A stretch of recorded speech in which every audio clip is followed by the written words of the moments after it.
Right, ఇక ఇదే అంశానికి సంబంధించి మరికొంత సమాచారాన్ని మా క్రైమ్ బ్యూరో చీఫ్ మధు అందిస్తారు. మధు, ఫోన్ ట్యాపింగ్ కేసులో సిట్ ఇప్పటి వరకు ఎంతమందిని విచారించింది?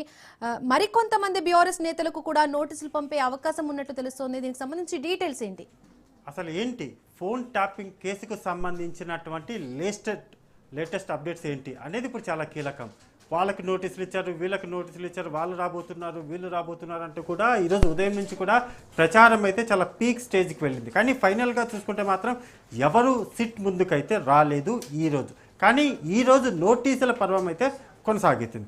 మాధవరం కృష్ణారావుకు సంబంధించి ఆయన కొడుకు ఎవరైతే ఉన్నారో అతనికి నోటీసులు ఇవ్వడానికి సిట్ అధికారులు వెళ్ళారు. సిట్ అధికారులు నోటీసులు అందజేశారు. అయితే మాధవరం కృష్ణారావు సిప్పి సజ్జనార్ ఎవరైతే ఉన్నారో, అంటే సిట్కి సంబంధించినటువంటి ఇన్ఛార్జిగా ఉన్నటువంటి సజ్జనార్ ఎవరైతే ఉన్నారో ఆయనకు చాలా స్పష్టంగా కూడా మా కుమారుడు విదేశాల్లో ఉన్నారు కాబట్టి విదేశాల నుంచి వచ్చిన తర్వాత మీరిచ్చినటువంటి నోటీసులు ఏవైతే ఉన్నాయో వాటికి సమాధానంగా ఇస్తాము అనేటటువంటి రిప్లైని ఇచ్చారు. అంటే పార్ట్ 1 మాధవరం కృష్ణారావు కొడుకు నోటీసులు ఇవ్వడం, ఆ నోటీసులకు తమ కుమారుడు విదేశాల్లో ఉన్నాడు అని చెప్పడంతో ఆయనకు నోటీసులు అందజేసి వెళ్ళిపోయారు. ఇది ఒకటి అయిపోయింది. కానీ నెక్స్ట్ రేపు ఏం జరగబోతుంది అనేది చాలా కీలకం. జైపాల్ ఎవరైతే ఉన్నారో జైపాల్ యాదవ్కు సంబంధించి, అదేవిధంగా చీమకుర్తి లింగయ్య, వీళ్ళిద్దరికీ కూడా బీఆర్ఎస్ పార్టీకి సంబంధించినటువంటి మాజీ ఎమ్మెల్యేలు వీరిద్దరు. సో వీళ్ళిద్దరికీ కూడా నోటీసులు సర్వ్ చేశారు. తమ ఎదుట హాజరు కావాలంటూ కూడా ఆ నోటీసుల్లో పేర్కొనడం జరిగింది. ఇది number 2. Number 3, Kondal Reddy. CM Revanth Reddy సోదరుడు అయినటువంటి కొండలరెడ్డికి కూడా నోటీసులు అందజేశారు సిట్ అధికారులు. ఆ నోటీసులలో చాలా స్పష్టంగా కూడా రేపు ఉదయం 11 గంటలకు తమ ఎదుట హాజరు కావాలి అంటూ కూడా ఈ కొండలరెడ్డికి ఇచ్చినటువంటి నోటీసులు ఏవైతే ఉన్నాయో ఆ నోటీసులలో ప్రధానంగా కూడా ఆయన సాక్షిగా, అక్యూజర్ పర్సన్గా కాదు, ఇక్కడ ఇది టెక్నికల్గా మనం చూసుకుంటే మాత్రం సాక్షిగా. ఎందుకు సాక్షిగా కొండలరెడ్డికి ఈ నోటీసులు ఇచ్చారు అనుకుంటే, ఎప్పుడైతే బీఆర్ఎస్ పార్టీ అధికారంలో ఉన్న సమయంలో రేవంత్ రెడ్డి ఫోన్లతో పాటు కొండలరెడ్డి ఫోన్లు కూడా ట్యాప్ చేశారు అనేటటువంటి ఆరోపణలు ఉన్న నేపథ్యంలోనే, అదే కేసు కూడా నమోదైనటువంటి నేపథ్యంలోనే కొంత కీలకమైనటువంటి సమాచారమే సిట్ దగ్గర ఉంది. ఆ సిట్ దగ్గర ఉన్నటువంటి ఇన్ఫర్మేషన్, వాళ్ళు సేకరించినటువంటి ఆధారాలు ఏవైతే ఉంటాయో ఆ ఆధారాలన్నింటినీ కూడా పరిశీలించిన తర్వాత అందులో కొండలరెడ్డి ఫోన్ నెంబర్ ఏదైతే ఉంటుందో, అంటే కొండలరెడ్డి వాడేటటువంటి మొబైల్ నెంబర్ ఏదైతే ఉంటుందో ఆ మొబైల్ నెంబర్ని కూడా ట్యాప్ చేసినట్టుగా గుర్తించారు సిట్ అధికారులు. అందులో మీ దగ్గర ఉన్నటువంటి సమాచారం అప్పట్లో, అంటే బీఆర్ఎస్ పార్టీ అధికారంలో ఉన్న సమయంలో మీకు ఎక్కడైనా అనుమానం వచ్చిందా, మీకు ఎలా అనుమానం వచ్చింది అనే దానికి సంబంధించినటువంటి పూర్తి స్థాయి ఇన్ఫర్మేషన్ అంతటిని కూడా కొండలరెడ్డి దగ్గర నుంచి రేపు రికార్డు చేయబోతున్నారు. కేవలం విచారణ మాత్రమే కాదు, ఇచ్చినటువంటి నోటీసులు ఏవైతే ఉన్నాయో ఆ నోటీసుల ఉద్దేశం ఒకటే, రేపు వచ్చి మాకు మీ వర్షన్ అనేది రికార్డు చేయడానికి మీరు సహకరించాలి అనేటటువంటి భాగంగానే రేపు కొండలరెడ్డిని అయితే సిట్ అధికారులు పిలిపించబోతున్నారు. ఆయన రేపు వస్తారు, అందులో ఎటువంటి డౌట్ లేదు. మళ్ళీ వాయిదా తీసుకోవడం ఇవన్నీ ఏమి జరగవు. ఖచ్చితంగా రేపు కొండలరెడ్డి సిట్ అధికారులు, అంటే జూబ్లీహిల్స్ పోలీస్ స్టేషన్లో ఉన్నటువంటి ప్రత్యేక సిట్ టీం ఎవరైతే ఉన్నారో వారు రేపు కొండలరెడ్డిని అయితే విచారించబోతున్నారు. అక్కడ ఒకటి, ఎన్నికల సమయంలో దొరికినటువంటి డబ్బులు, దానితో పాటు ఎక్కడి నుంచి ఎక్కడికి వెళ్తున్నది, ఎవరితో మాట్లాడుతున్నది, ఏం మాట్లాడింది, అది మెయిన్. సో ఆ మాట్లాడినటువంటి మాటలన్నీ కూడా వినడం జరిగింది అనేటటువంటి వ్యవహారంలో సీఎం రేవంత్ రెడ్డి ఫోన్ ఆయన కూడా చెప్పారు, నా ఫోన్నే విన్నారు, నా ఫోన్నే ట్యాప్ చేశారు అనేటటువంటి విషయాన్ని సీఎం రేవంత్ రెడ్డి గతంలోనే ప్రతిపక్షంలో ఉన్న సమయంలోనే బహిరంగంగానే చెప్తూ వచ్చారు. అలా చెప్పిన తర్వాత ఈయన అధికారంలోకి రావడం, కాంగ్రెస్ పార్టీ అధికారంలో వచ్చిన తర్వాత ఇక ఫాస్ట్గా కేసు కూడా ఫోన్ ట్యాపింగ్ కేసు నమోదైంది. సో అది అలా జరుగుతూ ఉంది. రేపు కొండలరెడ్డి సిట్ అధికారుల ఎదుట 11 గంటలకు హాజరు కాబోతున్నారు. ఇది థర్డ్ పార్ట్. అంటే ఈ 3 పరిణామాలు అయితే ఈరోజు చోటు చేసుకున్నాయి. అండ్ మెయిన్గా చూసుకుంటే మాత్రము ఈరోజు పూర్తిగా కూడా బీఆర్ఎస్ పార్టీకి సంబంధించినటువంటి మాజీ ఎమ్మెల్యేలు రాబోతున్నారు, లేకపోతే మాధవరం కృష్ణారావుకి సంబంధించినటువంటి కొడుకు ఈరోజు హాజరు కాబోతున్నారు. ఇలా అనేక ప్రచారాలు అయితే ఈరోజు చాలా వరకు కూడా చాలా ఫాస్ట్గా వెళ్ళిపోయాయి. కానీ అవన్నీ కూడా ఫేక్. అవన్నీ కూడా ఎక్కడా కూడా ఏమీ లేదు. ఈరోజు హాజరవుతున్నారు, ఈరోజు వచ్చారు, ఇవన్నీ కూడా ఏమీ జరగలేదు ఫోన్ ట్యాపింగ్ వ్యవహారంలో. స్టిల్ ఈరోజు మాత్రం అఫీషియల్గా బయటకు వచ్చినటువంటి ఇన్ఫర్మేషన్ ప్రకారం ఎవరు హాజరకాలి. కానీ రేపు మాత్రం కీలకమైనటువంటి డే అంటారు కదా. ఖచ్చితంగా గురువారం సిట్ అధికారులు ఒక స్పెషల్ పర్సన్ని విచారించబోతున్నారు, అదే కొండలరెడ్డి. ఎందుకంటే ఇప్పటివరకు కూడా కొండలరెడ్డి పేరు ఎక్కడ బయటికి రాలేదు. అందులోనూ సీఎంకు సంబంధించినటువంటి కుటుంబ సభ్యులను పిలిపించి విచారించడం అనేది చాలా కీలకం. అందులో భాగంగానే రేపు కొండలరెడ్డిని విచారించబోతున్నారు. వన్స్ ఆయన విచారణ కంప్లీట్ అయిపోయిన తర్వాత అనేది ఇప్పుడు చాలా కీలకమైనటువంటి విషయం.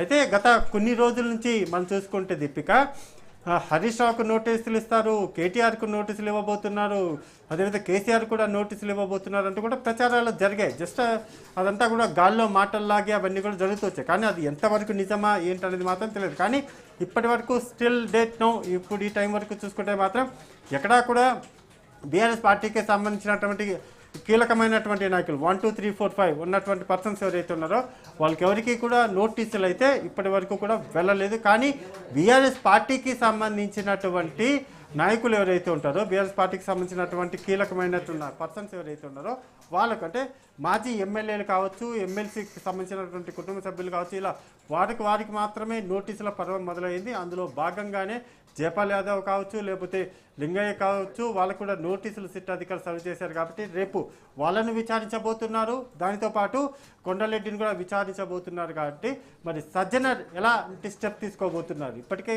మాధవరం కృష్ణారావుకు సంబంధించి ఆయన సజ్జనర్తో మాట్లాడినట్టుగా కూడా తెలుస్తుంది.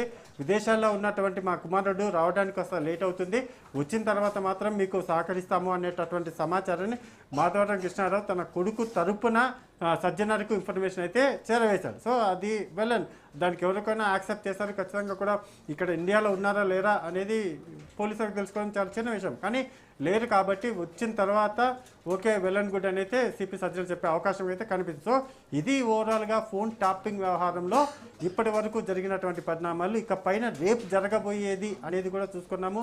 రేపు ఏం లేదు, కొండలరెడ్డి రాబోతున్నారు. ఆయన స్టేట్మెంట్ అంటే కోర్టుకు సమర్పించేటటువంటి ఆధారాలు ఏవైతే ఉంటాయో ఆ ఆధారాలన్నింటినీ కూడా సమర్పించాలనుకుంటే ఆన్ రికార్డ్ ఎవిడెన్స్లు అనేది most important. So on record ఎవిడెన్స్లు కావాలనుకుంటే వీళ్ళు ఇచ్చేటటువంటి స్టేట్మెంట్తో పాటు వీళ్ళు పోలీసులు అంటే సిట్ అధికారులు సేకరించినటువంటి ఎవిడెన్స్లు ఏవైతే ఉంటాయో, అంటే ప్రధానంగా చూసుకుంటే మాత్రము మూసీ నది కావచ్చు, వికారాబాద్ ఫారెస్ట్ కావచ్చు, అక్కడ సేకరించినటువంటి అంటే పూర్తిగా కూడా కొలాప్స్ అయిపోయినటువంటి ఎవిడెన్స్లు ఏవైతే ఉంటాయి, అది పెన్ డ్రైవ్లు కావచ్చు, హార్డ్ డిస్క్లు కావచ్చు, లేకపోతే ఇతరత్ర పరికరాలు కావచ్చు, అవన్నీ కూడా ఫోన్ ట్యాపింగ్లో దొరికినటువంటి వాటన్నిటిని కూడా సేకరించారు. ఆ ఎవిడెన్స్లు అన్నింటినీ కూడా చాలా కష్టం మీద కొన్నిటిని మాత్రమే రికవరీ అయితే చేయగలిగారు. అలా చేసినటువంటి రికవరీ చేసినటువంటి వాటిని ఇప్పుడు ఎవిడెన్స్ల కింద పనికొస్తాయి. కాబట్టి మావోయిస్టుల పేరు చెప్పుకొని అంటే అప్పుడు ఏదైతే సిట్ అధికారులు ఇప్పుడు సేకరించినటువంటి ఎవిడెన్స్లలో దొరికినటువంటి ఫోన్ నెంబర్స్ ఏవైతే ఉంటాయో ఆ ఫోన్ నెంబర్లు అన్నింటినీ కూడా అప్పట్లో ఉన్నటువంటి ఎస్ఐబి చీఫ్గా ఉన్నటువంటి ప్రభాకర్ రావు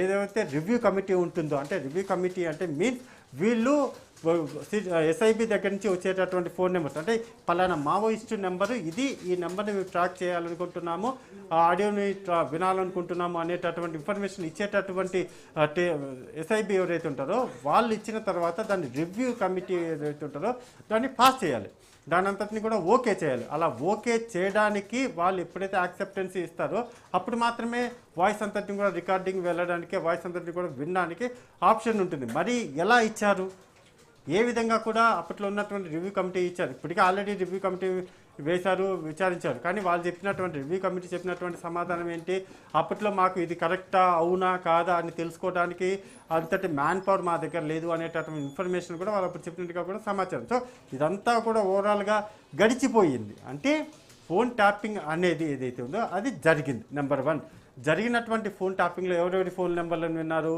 పొలిటికల్ లీడర్స్ ఉన్నారు, లేకపోతే జర్నలిస్టులు ఉన్నారు, పారిశ్రామికవేత్తలు, లేకపోతే కొంత సొంత పార్టీకి సంబంధించినటువంటి నాయకులు, వీళ్ళందరూ కూడా చాలామంది కూడా ఒక్కొక్కరిగా ఉన్నారు. సో వాళ్ళందరిలో ప్రధానంగా కూడా ఆ ఫోన్ ట్యాపింగ్ జరుగుతుంది అనేటటువంటి విషయాన్ని అప్పట్లోనే బహిరంగ కూడా బండి సంజయ్ బయటపెట్టారు.